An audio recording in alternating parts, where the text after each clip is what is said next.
حضور صلی اللہ علیہ وآلہ وسلم شب معراج میں بیت المقدس کی طرف جاتے ہوئے مصر کے قریب ایک مقام سے گزرے تو انہیں نہایت ہی اعلیٰ اور زبردست خوشبو آنے لگی۔ آپ صلی اللہ علیہ وآلہ وسلم نے جبرائیل سے پوچھا کہ یہ خوشبو کیسی ہے؟ جواب ملا کہ یہ فرعون کی بیٹی کی خادمہ مشاطہ اور اس کی اولاد کی قبر سے آ رہی ہے۔ پھر حضرت جبرائیل علیہ السلام نے ان کا قصہ بیان کیا کہ مشاطہ فرعون کی بیٹی کی خادمہ تھی اور وہ خفیہ طور پر اسلام لا چکی تھی۔ ایک دن فرعون کی لڑکی کو کنگھی کرتے ہوئے اس کے ہاتھ سے اتفاقاً کنگھی گر پڑی۔ جب اٹھانے لگی تو اس کی زبان سے بے ساختہ بسم اللہ نکل گیا۔ اس پہ شہزادی نے کہا، آج عجیب کلمہ بولا ہے، رب تو میرے باپ فرعون ہی ہیں، تو پھر تو نے یہ کس کا نام لیا ہے؟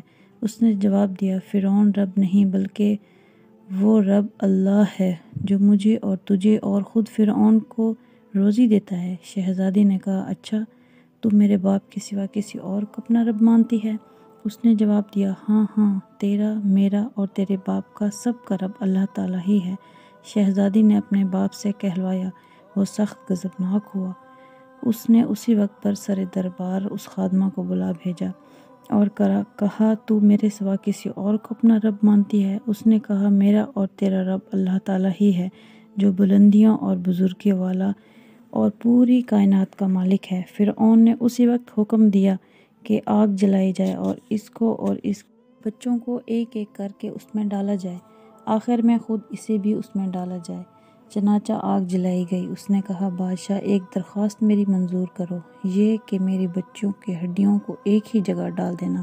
فرعون نے کہا، اچھا، تیرے کچھ حقوق ہمارے ذمہ ہیں اس لیے یہ منظور ہے۔ اس کی دونوں بچیاں اس کی آنکھوں کے سامنے آگ میں ڈال دی گئی اور وہ فوراً جل کر راکھ ہو گئے۔ پھر سب سے چھوٹے بچے کی باری آئی جو ماں کی چھاتی سے لگا دودھ پی رہا تھا۔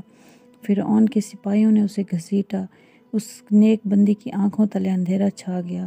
اللہ تعالیٰ نے اس بچے کو اسی وقت زبان دے دی۔ اس نے بآواز بلند کہا، اماں جان افسوس نہ کر، اماں جان ذرا بھی پس و پیش نہ کرو، حق پہ جان دینا ہی سب سے بڑی نیکی ہے۔ چنانچہ انہیں صبر آ گیا، اس بچے کو بھی آگ میں ڈال دیا گیا۔